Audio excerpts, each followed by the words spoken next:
Hey guys, Sean here. Welcome to the F1 Word and to the preview for the 2025 British Grand Prix. Believe it or not, the halfway point of this season already, and the final race before a mini 3-week summer break for reasons. So last week, F1 was in Austria, where Lando Norris took the win following a really enjoyable fight with teammate Oscar Piastri. But now it is on to the 5.891 kilometre, that is 3.6 mile, 18 corner Silverstone Circuit for round 12 of the season.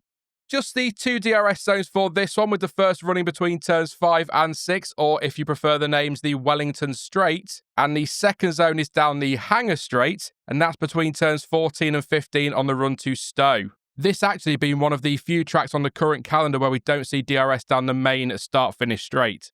We do often see some pretty good close racing at Silverstone, but it is far from an easy track to pass on. That said, it's easier than some. The best spots to make a move, though, are turn 3, where we do see cars side by side through that 3, 4, 5 sequence of corners. Turns 6 and 7 also offer up the chance to go wheel to wheel. Just ask Sebastian Vettel and Fernando Alonso what a fight that was. And turn 15 is also a good spot, but largely due to the long DRS zone and straight that precedes it.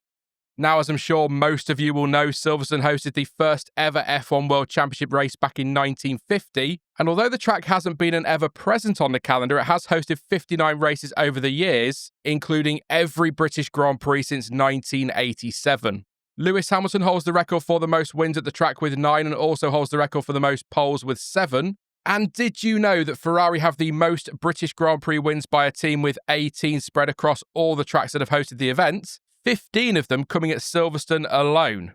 What I absolutely love about that stat is not just that it reminds me of the days when Ferrari used to win, but it is also that 18 minus 15 is 3, and 3 is the number of dry tyre compounds available across a race weekend. And as if that wasn't enough, Ferrari's total British GP wins divided by Lewis Hamilton's total number of wins at Silverstone, that's 18 divided by 9 is 2, and 2 is the number of different compounds a driver must run during a dry race. Oh yes, that's right, it is a double math segue into tyre talk time.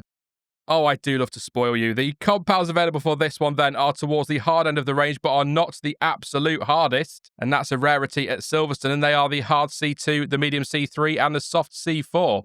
Pirelli explained that the softer choice for this weekend was made to create a wider range of strategy options during the race, but the fact the tyres are a step softer is an interesting one because Silverstone is a hugely demanding track, one of the most demanding on the calendar when it comes to the forces put through the tyres, and so we usually see the 3 hardest compounds selected to help offset that. As an example, the Maggots, Beckett's, Chapel complex in particular generate very high lateral forces due to the high speed changes of direction. Tyre stress may well be high, but abrasion is actually relatively low, and so it's not inconceivable for teams to try a one-stop race. However, again, with this softer nomination, that would likely require a lot of tyre management during each stint, so as ever, it's a balancing act between what loses more time, pitting 1 extra time, or driving at a slower pace to manage tyres. It's an interesting race ahead with these softer compounds, potentially at least. On the subject of strategy, last year race winner Lewis Hamilton pitted twice, but strategy was affected by a rain shower, meaning that actually the whole grid pitted on at least 2 occasions. Hamilton, though, started on the mediums, pitted on lap 27 for a set of intermediates before pitting again on lap 38 for a set of softs, which he ran all the way to the end of the race. But in 2023, which was a totally dry race, the winning strategy for Max Verstappen was actually a one-stopper, the Dutchman running a medium to soft strategy.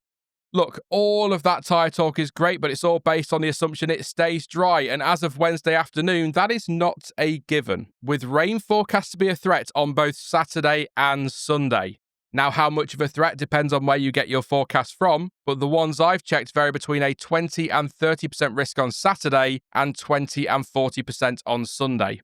That said, it is British summertime, so a shower never feels all that far away, and it would certainly help to mix strategy up a bit as well.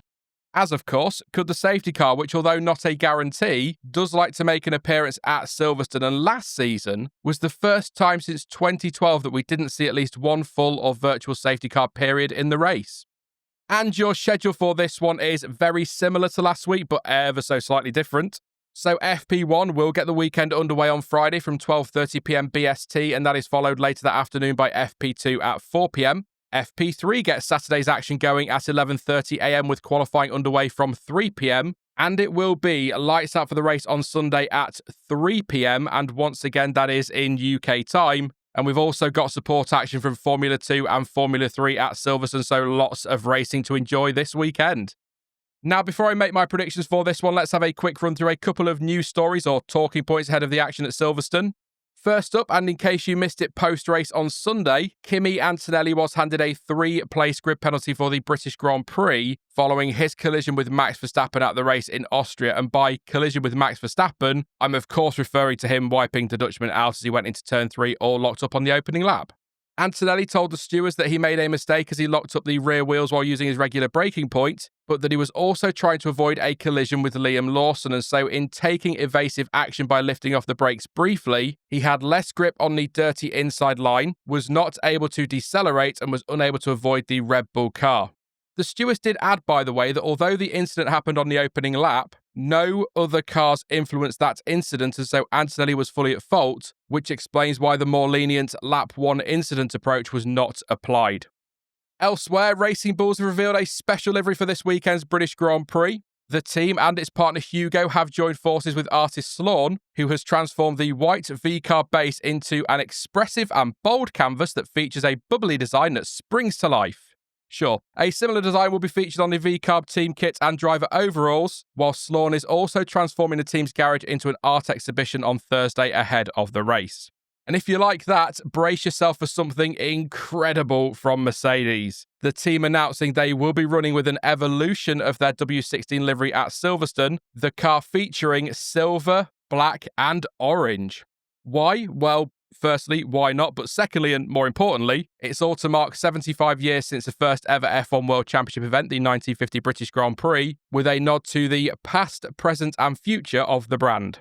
It has been described as silver and black with orange accents, and quite frankly, that's as exciting as it gets, unless, of course, the orange is secretly part of a big plan to entice Max Verstappen into joining the team next season. Ooh, twist. By the way, I'm sure I wasn't the first and won't be the last to make that joke this weekend, given the rumours doing the rounds. And Alpine's Paul Aron will make his FP1 debut this weekend, but not with Alpine. Yeah, really. Instead, he will get behind the wheel of a Sauber at Silverstone and during FP1 for the Hungarian Grand Prix, and this all comes following an agreement between the two teams for Alpine to loan Aron to Sauber, with the Estonian driver taking Nico Hülkenberg's place for the Friday morning session. He won't be the only one making his debut at Silverstone though, as to remind you, it was confirmed last week that Arvid Lindblad will take part in the session too. And it has been confirmed, actually, that he won't be making his debut at Racing Bulls. He's actually going to be taking Yuki Tsunoda's seat at the main Red Bull team this weekend. So, straight in at the deep end for Arvid Lindblad. It is only FP1, I know, but it's still his debut, and to be jumping into Red Bull is still a big deal, regardless of how good or bad that car is. What an opportunity for him, on home soil as well, of course. One thing's for sure, both drivers will have a lot of eyes on them this weekend, again, given all the rumours around Verstappen and all the upheaval at Alpine. No pressure, lads. Good luck. Right then, time to make some predictions, and as always, please do not take these too seriously. They're just a little bit of fun, but if you do disagree with my picks, which you absolutely should, then you can let me know yours in the comment section down below. And last time, yeah, you know what's coming. Nightmare again. Wrong on everything, apart from getting half points for Norris and Piastri on the podium, but in the wrong order. So let's just move on and forget that even happened. This week, no messing, I'm going all in on McLaren. Sure, this track should suit the current Red Bull car much more than Austria did, and the cooler temperatures might play into the hands of Mercedes, but looking at the pace they showed in Austria and how dominant they clearly are when everything clicks, I can't look past another papaya weekend. So, because he seems to have a habit in 2025 of winning the race that immediately follows his teammate winning, I'm going with Oscar Piastri for pole and the win with Lando Norris P2 and a relatively small gap between them come the end of the race. When it comes to that final step on the podium, though, it's really difficult to call. You'd have to say Lewis Hamilton could be a good shout if Ferrari get it right at Silverstone. After all, this is a circuit Hamilton has always loved and gone well at. And to be fair, if Ferrari are going to be in the mix, you have to throw Charles Leclerc in there as a possibility too. I can see George Russell recovering from Austria and being strong too, but I am going to go with Max Verstappen for P3 as the car should go better here, as I mentioned a second ago, as well as the inevitable determination he'll have to bounce back following his lap 1 exit last time out.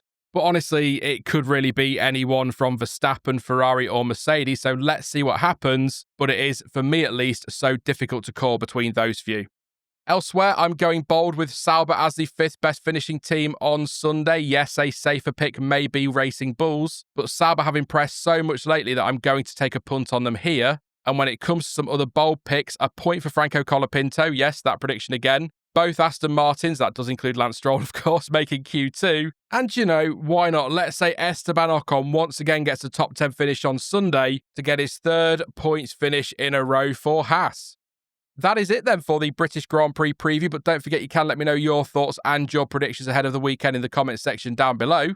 Now, I will be back live across the weekend with the usual qualifying and race watch-alongs, but in the meantime, if you did enjoy this one, then please do leave a like, because it really does help the channel in its never-ending battle with those pesky YouTube algorithm gods, and consider subscribing too so you don't miss any future videos or live streams. But as ever, thank you for watching. I've been Sean, this has been the F1 Word, and until next time, goodbye.